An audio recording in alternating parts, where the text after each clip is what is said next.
किसी ने हमें फांसा नहीं है, हम स्वयं फंस गए हैं। बंधेउ कीर मरकट की नाई, हमने स्वयं सुख भोग की लालसा से अपने को फंसा लिया। अब वास्तविक सुख क्या है, चरम सुख क्या है, हमारी आंतरिक मांग क्या है, ये हम नहीं जान पा रहे। बस सामने दृश्य को देखा और टूट पड़े, सुख भोग लेंगे, हम सुखी हो जाएंगे। ये भ्रम है। तुम किसी प्रकृति जनित रचना से कभी सुखी नहीं हो सकते, क्योंकि तुम परमात्मा अंश हो, तुम अपने अंशी की खोज कर रहे हो। भ्रम से तुम नाना प्रकार के दृश्य पदार्थों में, परिवर्तनशील नाशवान पदार्थों में अपनी मांग पूरी करना चाहते हो, नहीं हो सकती। क्यों? क्योंकि तुम चिदानंद अंश हो, तुम्हें चिदानंद सुख चाहिए। ये प्राकृतिक सुख अनेक जन्मों से भोगते चले आए, अगर कहीं इसमें हमारा विश्राम होता तो आज तक हम सुखी हो जाते। भगवत कृपा से संत समागम प्राप्त होता है, पर कैसी मलिनता बुद्धि की है कि संत समागम में जाकर के हम यही जानना चाहते हैं कि वो उपाय बताओ जिससे हमें मांगे हुए भोग प्राप्त हों। भोग भोगने वाला शरीर जो निश्चित नष्ट हो जाएगा, वो नष्ट ना होने पावे। संसार में माना हुआ सुख हमें भरपूर प्राप्त हो। भ्रम मत रखना। अगर संतों की इसमें आस्था होती तो संत काहे को ही बनते। जिनमें उनकी आस्था नहीं है वो तुम्हें कैसे दे सकते हैं। एक अंधा कुएं में गिरने जा रहा हो तो कोई नेत्र वाला उसको कैसे ढकेल सकता है, कैसे जाने दे सकता है। ऐसे ही हम ज्ञान नेत्रों से अंधे हैं, इसलिए हम इस भवकूप में नाना प्रकार के सुख की लालसा से कूदने जा रहे हैं या कूद चुके हैं। संतों का समागम बचाने के लिए होता है, फंसाने के लिए नहीं होता। लोग पूछते हैं कि संतों का क्या चमत्कार है, दिखाओ अपना चमत्कार। संतों का वास्तविक जो भगवत प्रेमी महात्मा है, उनका स्वाभाविक चमत्कार प्रकट होता है। उनके दर्शन से, उनके संभाषण से, उनके सानिध्य से विकारों का नाश और भगवत चरणारविंद की प्रीति, विषयी मन का निर्मल हो जाना, भोगों की तरफ आकर्षित चित्त वृत्ति का भगवदाकार हो जाना, ये संतों का चमत्कार है। तुम्हारा कोई रोग ठीक हो जाए, कोई भोग मिल जाए, कोई परिस्थिति सुधर जाए, इसे संतों का चमत्कार मत समझना। ये प्रारब्ध भोग सुख और दुख, पुण्य और पाप से प्रकट होते हैं, इसमें किसी का प्रभाव काम नहीं करेगा। अगर ऐसा होता तो संतों के शरीर में कभी कष्ट ही ना होता। भ्रम में मत फंसो, भ्रम में मत फंसो कि कोई संत तुम्हारे शरीर को अजर अमर बना देगा, तुम्हें भोगों की बाहुल्यता मिल जाएगी। व्यर्थ में भाग दौड़ बंद करो। हां, वास्तविक तुम यदि महासुख को चाहते हो और मृत्यु के भय से बचना चाहते हो तो एकमात्र रास्ता है प्रभु श्री हरि के चरणों का आश्रय ले लो। हरि स्मृति सर्व विपद विमोक्षणम। भगवान का भजन, भगवान की स्मृति निश्चित तुम्हें समस्त दुखों से बचा लेगी। भगवान की शरणागति, समुझ जे आए शरण ते डरत ना काल डर। मृत्यु क्या चीज है? पर प्रभु के नाम जपने में रुचि नहीं, प्रभु की चरण दासता में भावना नहीं, तो तुम सोचते हो कुछ चंद रुपए और कुछ फल पुष्प आदि दे करके हम रोग रहित तो हो जाएं, शोक रहित तो हो जाएं। भूल मत करना। अगर शोक रहित होना है, रोग रहित होना है, तो एकमात्र उपाय है कृष्णाय वासुदेवाय हरे परमात्मने प्रणत क्लेश नाशाय गोविंदाय नमो नमः। गोविंद को नमस्कार करो और जिह्वा से पुकारो कृष्ण कृष्ण गोविंद गोविंद, राधा राधा राधा। निश्चित जन्म जन्म के अशुभ नष्ट हो जाएंगे, आप स्वयं परम सुखी हो जाएंगे, शरीर राग नष्ट हो जाएगा, ऐसा अद्भुत सुख मिलेगा, कृतकृत्य हो जाओगे। पर अब इस मार्ग में चलने के लिए जब कदम रखोगे तो असत वृत्तियों का त्याग करना होगा। यहीं सब फेल हो जाते हैं। वो ऐसा शॉर्टकट ढूंढते हैं कि कुछ हम कमाए हुए पापाचरण से चंद रुपए आपको दे दें, आप हमें संभाल लेना, भूल मत करना। कभी ऐसा नहीं हो सकता। नाली के पानी से हाथ धोने से कभी हाथ पवित्र और निर्मल नहीं होते। ऐसे मलिन आचरण करके कमाए हुए धन से कभी तुम्हें पवित्रता प्राप्त नहीं हो सकती। ये सब नाटकबाजी मन की है। वहां चलो तुम्हारा सुधर जाएगा, कुछ नहीं सुधरेगा जब तक तुम सुधारना नहीं चाहोगे। तुम सुधारो अपने आप को। किसी का आशीर्वाद कोई काम नहीं करेगा जब तक तुम अपने आचरण नहीं सुधारोगे। तुम खाओ मांस, पियो मदिरा, करो व्यभिचार, नाना प्रकार की हिंसात्मक वृत्ति, तुम्हें भगवान भी नहीं माफ करेंगे, चाहे जहां भाग के चले जाओ। अधर्मा आचरण करने वाले को भगवान कहते हैं मैं साक्षात काल रूप से दंड देता हूं। शरणागत होकर नियम के अनुसार चलोगे तो भगवान तुम्हें दुलार करेंगे मां की तरह। यह सिद्धांत है। नाटकबाजी में फंसो तो फंसो, सिद्धांत से चलोगे तो कभी धोखा नहीं खाओगे, आनंद में मगन रहोगे। पर सिद्धांत में चलने के लिए असत त्याग करना होता है, इसीलिए सब फेल हो जाते हैं। कोई बिरला गुरु कृपा पात्र ही कदम आगे बढ़ाता है। ये भीड़ भागम दौड़ केवल वासनाओं की पूर्ति के लिए तो भ्रम में मत रहना। किसी का आशीर्वाद, किसी की कृपा तुम्हें वासनाओं से नहीं बचा सकती। एकमात्र उपासना ही वासना से बचा सकती है। और उपासना तुम करने के लिए जब तैयार होगे तो ये गंदी बातें, गंदे आचरण, ये आपको त्यागना होगा। बस यही तुम्हारी गाड़ी फेल हो जाती है। ये हम नहीं त्याग सकते तो फिर तुम्हें कोई बचा भी नहीं सकता। लिख लो, अपने दिमाग में लिख लो। अगर बचना है तो एकमात्र मामे ए प्रपद्यन्ते माया में ताम तरंते। जितना भी समझाओ ये पागलपन छोड़ते ही नहीं। बस कोई जंतुर ऐसा हो, कोई भस्म ऐसी हो, बस हम नाटक में रिझना चाहते हैं। अरे प्यारे, यदि वो तुम्हें सुखी कर सकता है तो वो खुद क्यों सुखी नहीं हो जाता? तुम नहीं सोच पा रहे हो? पागल हो तुम? यदि वो तुम्हें रोग रहित कर सकता है तो खुद क्यों नहीं रोग रहित हो जाता? यदि वो तुम्हारे को चमत्कार दिखा सकता है तो अपने को चमत्कार दिखाकर प्रभु का साक्षात्कार क्यों नहीं कर लेता? पागल बन रहे हो। सिद्धांत को समझो।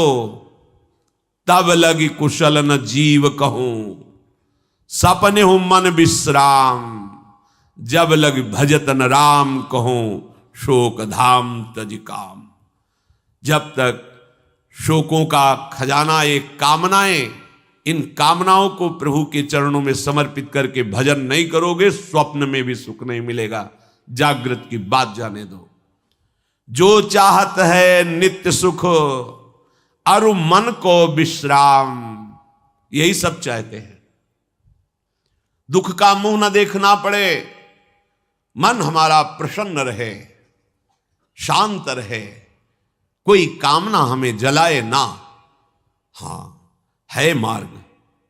हित ध्रुव हित सो भजत रहो, पल पल श्यामा श्याम श्यामा श्याम श्यामा श्याम।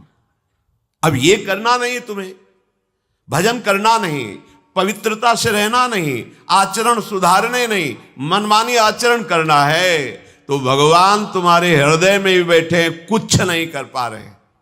देख लो ना, सबके हृदय अछत विकारी, सकल जीव जग दीन दुखारी। सबके हृदय में अखंड आनंद परमात्मा विराजमान है, लेकिन सब दुखी हैं, सब क्लेशित हैं, अशांत हैं। क्यों? तहां बेदस कारण राखा, भजन प्रभाव संत श्रुति भाखा। भजन नहीं कर रहे हो इसलिए। भजन किए बिना कुछ नहीं हो सकता। मान लो हमारी बात, कहीं भागने की जरूरत नहीं। राधा राधा राधा सब ठीक कर देंगी लाडली जो, बड़ी करुणामयी है। यदि आप भजन नहीं करोगे तो वारी मथे घृत होए बरु सिकता ते बरु तेल, बिनु हरि भजन न भवतरी या सिद्धांत अपेल। इसे कोई काट नहीं सकता, अपेल सिद्धांत है। विनिश्चितम बदामि तेन अन्यथा वचांस में, हरिम भजन्ति ये नरा भवसागर तरन्ति ते। पानी को मथ करके बड़ा चमत्कार कर लो, घी निकाल लो, हो सकता है।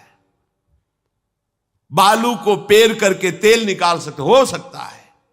असंभव को तुम ये संभव कर सकते हो, पर भजन के बिना तुम दुख से निवृत्त नहीं हो सकते। गोस्वामी जी का ये अटल विश्वास, महापुरुषों का अटल विश्वास, शास्त्र का अटल आदेश, बिना भजन किए तुम्हारे अशुभ कर्म नष्ट नहीं होंगे, और अशुभ कर्म नष्ट हुए बिना तुम सुखी नहीं हो सकते। सिद्धांत से चलोगे तो सुखी हो जाओगे, नहीं भटकते घूमोगे, पूरा जीवन नास्तिकता और अश्रद्धा में उतर जाएगा। सिद्धांत से चलोगे तो कृतकृत्यता का अनुभव होने लगेगा, और नाच नाच कर कहोगे वाह, संत समागम का क्या फल होता है, ये मैं पा गया। पायो जी पायो मैंने, राम रतन धन पायो। मारा घूम रहा है जीव, कोई औषधि मिल जाए, कोई भस्म मिल जाए, कोई जंतुर बांध दे, कोई आशीर्वाद दे दे। अरे पागल हो, तुम्हारे कर्म ही तुम्हें दंड देंगे, तुम्हारे कर्म ही तुम्हें सुखी करेंगे। हां, हम कैसे अपने कर्मों को सुधारें, यह है संत समागम। आप अपने द्वारा अपना उद्धार कीजिए, कोई तुम्हारा उद्धार नहीं कर सकता। उद्धार की युक्तियां, उद्धार का मार्ग, उद्धार के सिद्धांत और सहयोग ये संतों से प्राप्त होता है। आशीर्वाद से उद्धार नहीं होता, आशीर्वाद से सुख दुख की निवृत्ति नहीं होती, वो ज्ञान से होती है। उसके लिए आपको भजन करना पड़ेगा, सत्य आचरण में चलना होगा, दुख को सहना होगा, सुख को दबाना होगा, उसमें अभिमान करके फूलना नहीं होगा। तब आप उस महासुख में पहुंचोगे जिसे चरम अवस्था का सुख कहते हैं। संत समागम दुर्लभ इसी बात के लिए है। इसका मतलब ये नहीं छूछा करके तुम्हारे दुखों का नाश हो जाएगा। भाग लो, पूरे ब्रह्मांड में जाओ, अगर कहीं सुखी हो जाना तो बताना हमें आके। समझना ही नहीं चाहते। भगवान कृपा करके बोल रहे हैं, औरों की तो बात क्या है, अब समझ लो। श्री भगवान कह रहे हैं, इदम तुते गृहतमं प्रवक्ष्याम्यनसूयवे, ज्ञानम विज्ञान सहितम यज्ञात्वा मोक्ष से अशुभात्। हे अर्जुन, ये मैं तुम्हें बहुत गुह्य बात कह रहा हूं। क्या होता है जब हृदय की बात कुछ कहने को आती है तो बार बार कहा जाता है कि आप अन्यथा मत सोचना, सत्य सत्य सत्य कह रहा हूं, ये बात तुम केवल समझ लीजिए। मतलब वो विवश होकर अपने हृदय की बात तुम्हें दे रहे हैं, जो छुपाए रखे जीवन भर वो तुम्हें दे रहे हैं, पर अनाधिकारी होने के कारण वो बात पकड़ नहीं पाते। संतों की बात में ही तुम्हारा कल्याण छुपा हुआ है। उनकी बात मान लो, फिर आप देख लो कैसे आपकी अध्यात्म उन्नति होती है। आप जो भी करेंगे वो अहम की धरा से होगा। अहम की धरा लोक लोकांतर तक ले जा सकती, लेकिन जीवन मुक्त नहीं कर सकती। जीवन मुक्त होने के लिए अहम का विसर्जन चाहिए। वो होता है गुरु कृपा से, संतों के वचनों से। विश्वास कीजिए, बिना संत वचन, गुरु वचन पर चले कोई जीवन मुक्त नहीं हो सकता। अगर जीवन मुक्त नहीं हुआ तो सब किया कराया माटी हो गया। चाहे ब्रह्म लोक जाओ, चाहे स्वर्ग लोक जाओ, आना तो यही पड़ेगा लौट के। तो फिर क्या हुआ, एक विशाल स्वप्न सुखद समझ लो, जगे तो फिर वही मृत्युलोके विशंति। भगवान कह रहे मैं बहुत गुह्य बात बता रहा हूं, अत्यंत गोपनीय बात, गोपनीय जो अभी तक छुपाए रखा है हृदय में। ये जो ज्ञान सहित विज्ञानानंद घन का मैं तुम्हें वर्णन करूंगा, ये अनुसूयवे, दोष दृष्टि से जो रहित है वही समझ पाएगा। दोष दृष्टि से रहित, जब भगवान अवतार लेते हैं तो मनुष्य जैसी लीला करते हैं, यही सुख देने के लिए तो अवतरित हुए, अपनी महिमा से घटे हैं, उतरे हैं। अवतार का मतलब होता है अपनी महिमा से उतरना। भगवान की जो अनंत महिमा है उससे उतरते हैं, हम उनको देख पाएं, उनसे बात कर सके, उनके साथ खेल सके, वो ऐसे उतरकर हमारे समान लीला करते हैं। उनकी लीला को देख करके अगर किसी को दोष दृष्टि होती है तो बोले इस गुहितमम के सुनने का अधिकारी नहीं।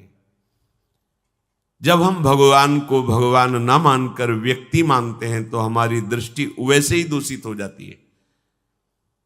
वैसे केवल भगवान की ही लीला हो रही है, पर हमारी दृष्टि दूषित होने के कारण हमें व्यक्ति दिखाई देता है, स्त्री पुरुष दिखाई देते हैं, गुणात्मा महात्मा दोषात्मा ऐसा सब भेद नजर आता है।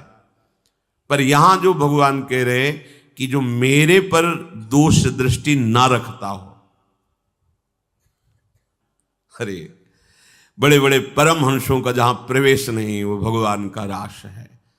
जहां ज्ञान समुद्र भगवान शिव भी प्रवेश पाने के लिए ललचाए और भगवान श्री कृष्ण की मंद मुस्कान से गोपी स्वरूप होकर प्रवेश पाए।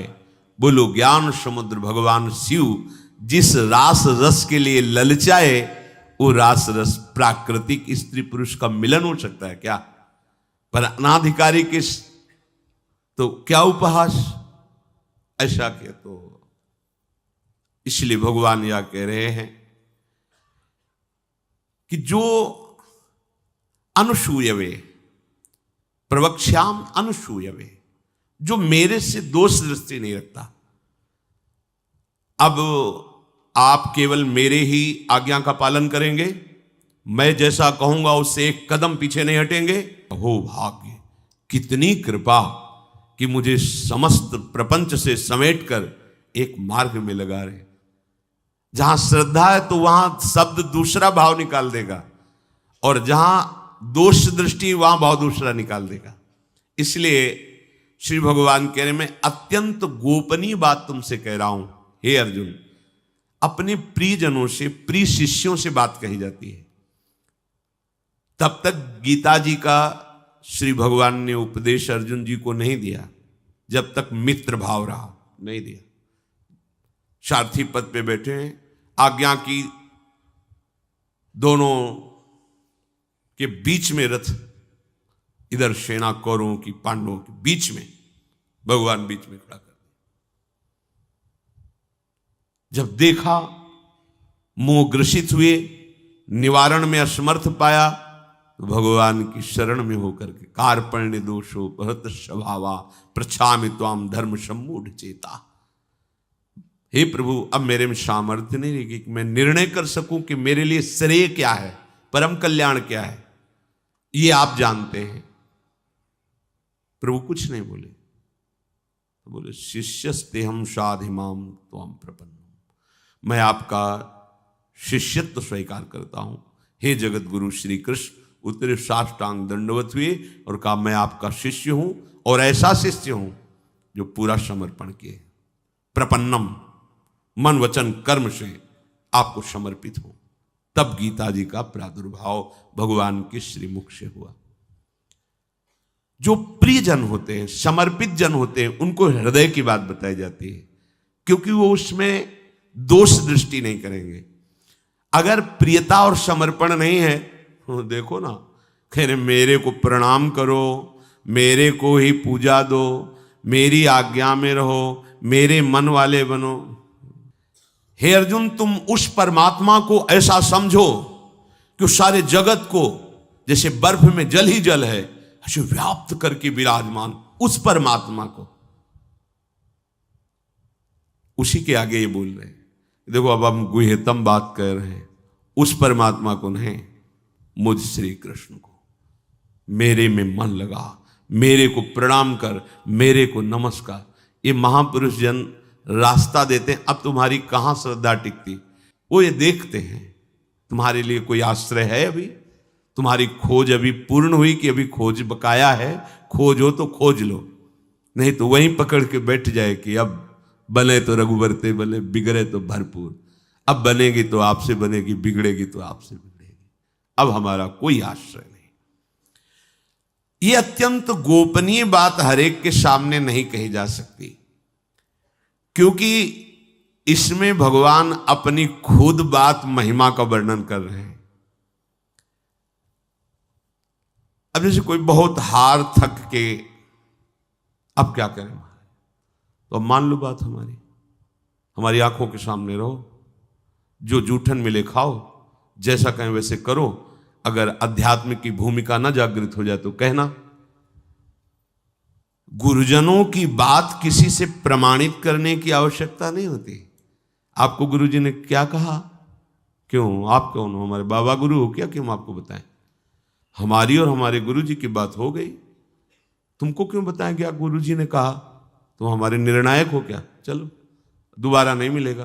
पर बैठाल के वो आज प्रवचन में ये कह रहे थे, समझो। अब वो जो समझाएगा वो तुम समझ जाओगे, जो गुरु समझा रहे थे वो समझ में नहीं आएगा। इसीलिए भगवान करें अत्यंत गोपनीय बात है। जब तक हमारा ये मन समाधान नहीं पाता तब तक भटकना पड़ता है। कहीं एक जगह पकड़ लो, ये जो अनेक जगह भटकना है बंद करो, एक जगह पकड़ लो, एक विश्वास रख लो, एक नाम जो गुरु ने दिया, एक मंत्र दिया है, अविद्या का नाश हो जाएगा, माया परास्त हो जाएगी। पर समझ नहीं पाते। दुकानें लगी हुई हैं, 4-6 दुकान घूम लेते हैं, चलो घूम लो, पर कहीं एक दुकान तो बांध लो कि हमें सारा माल यहीं से लेना है, तो तुम्हें छूट मिलने लगेगी। एक व्यवहार, हजारों की लाइन लगी, लेकिन आने दो, ये पर्सनल ग्राहक है, आने दो। ऐसे ही मेरे ईश्वर की दुकान में है सबका जीवन खाता।